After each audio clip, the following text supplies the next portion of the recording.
There's a quiet crisis happening behind closed doors, and no one's really talking about it. Older women, smart, warm, deeply alive, are being told they're past their prime. That love after 60 is rare. That desire fades. That if you don't have a partner by now, it's probably too late. But here's what no one told you. According to a 2023 survey by the National Seniors Council of Canada, over 42% of men aged 60 to 75 say they're actively looking for companionship, but don't know how to connect with women their age. Not because those women aren't desirable, but because those women have stopped believing they are. Let me say this as clearly as I can. Being irresistible after 60 is not about youth, it's about vitality.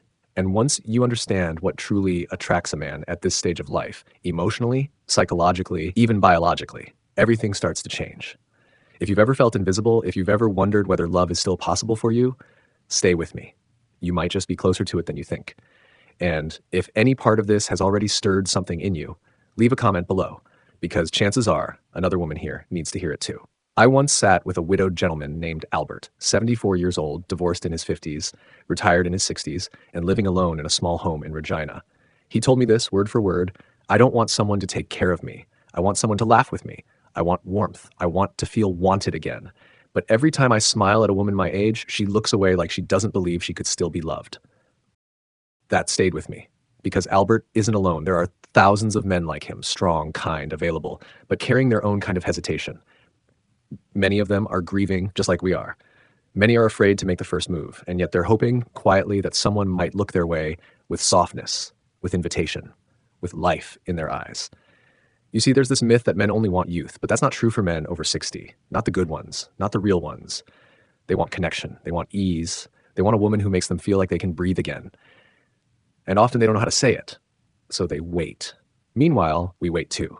And between our waiting and theirs, we build a silence that doesn't need to exist, but it can be broken.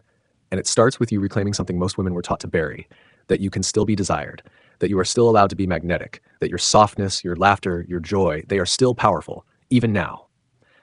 Especially now. Do you know what makes a woman captivating to a man over 60? It's not her figure. It's not her fashion. It's not even her face. It's how she makes him feel.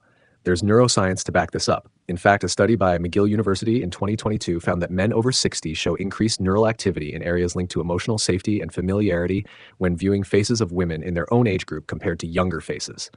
In other words, the male brain at this age doesn't crave novelty, it craves recognition, resonance, warmth. This isn't about trying to look younger or act like someone you're not. It's about showing up as fully yourself and letting that be enough. I remember Diane, a retired piano teacher in Mississauga. She told me that after her husband passed, she didn't even think of dating for 8 years. Then one day at a local community concert, she struck up a conversation with a man who used to work in insurance. Nothing dramatic, just shared laughter over a bad trumpet solo. 6 months later, they were holding hands by the lake. She said, I didn't wear makeup that day. I hadn't shaved my legs. I wasn't trying to be anything, but I felt light. And I think that's what he saw. It wasn't youth. It was presence. You've probably heard the saying, confidence is attractive. But after 60, it's not the kind of confidence that comes from charm or cleverness. It's a deeper confidence, one that comes from having nothing left to prove. Here's what most women don't realize. Your hormones may shift, your body may change, but your brain's reward system still responds strongly to connection, novelty, and affection. Oxytocin, the bonding hormone, is still very active in older adults, especially women.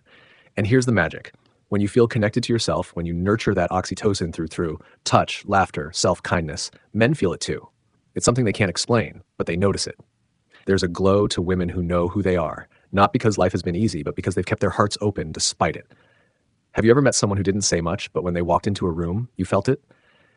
That's what I mean by irresistible. It's not about looking younger. It's about being fully here, fully alive. And you can build that, even now, especially now. Let's go deeper for a moment.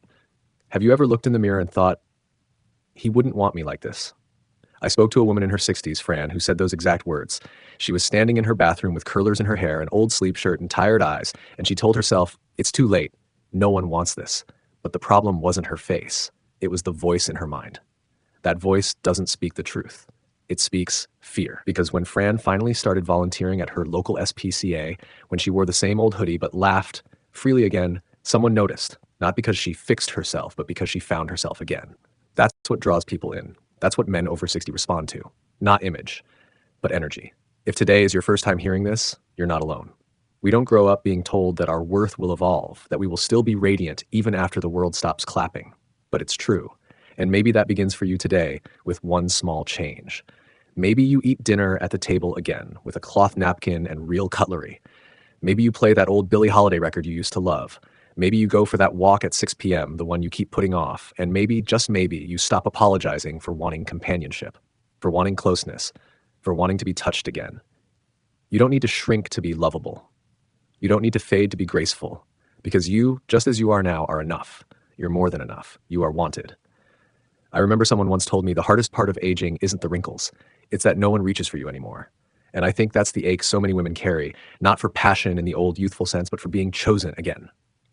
To have someone look at you, not through the lens of pity or politeness, but with that quiet spark in their eyes, as if to say, there you are. It's the ache of wanting to be known, not just for who you've been, but for who you still are. And the tragedy is, many women bury that longing because they think it's selfish, or silly, or undignified. But let me say this clearly, with all the love I can put into these words. Longing is not weakness. Wanting closeness, wanting laughter, wanting to be held again, none of that makes you less, it makes you alive. And being alive is the most beautiful thing you can be. Somewhere in all our years of caring for others, of surviving, of showing up strong, we learned to silence our own desires. We were praised for sacrifice, for stability, for staying quiet. But being irresistible after 60 doesn't mean becoming louder. It means becoming truer. It means finally coming home to yourself. And that's the moment when something shifts. Not because a man tells you you're beautiful, but because you start believing it again yourself. That quiet power, it doesn't come from hair dye or diet plans. It comes from waking up one morning, placing your hand gently on your chest and saying, I'm still here, and I'm still worthy of love. So now, I want to ask you something simple. Just between us, when was the last time you looked at yourself? Not with critique, but with kindness. When was the last time you let yourself hope for something new? Not for the fairy tale, not for the drama, but for connection, for the warmth of a shared silence, for someone to say goodnight to, not out of habit, but with intention. That kind of love still exists, and it's looking for women like you. But you don't have to wait for it to knock on your door. You can start living in a way that invites it in.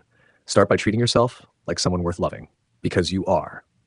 And when you do, when you take yourself for that solo walk, when you sign up for that class, when you laugh just a little louder than you used to, something in the universe responds. It always does. And the right kind of man, the kind who's lived, who's softened, who's ready, he'll see it. He'll see you. Not the woman you were, not the one you pretended to be, but the woman who's still here. Radiant, open, ready. If any part of today's story found a home in your heart, leave a comment below. Tell us what part of you is still alive, what part you're ready to reclaim, or just say, I'm still here, because that's powerful too. And if something in today's video resonated with you, maybe consider joining us here on Elderly Seasons. We're building a space where aging isn't the end of love. It's the beginning of something deeper, where your voice still matters, where your story still counts, and where the second chapter might just be the one where you fall in love, not just with someone else, but with yourself again.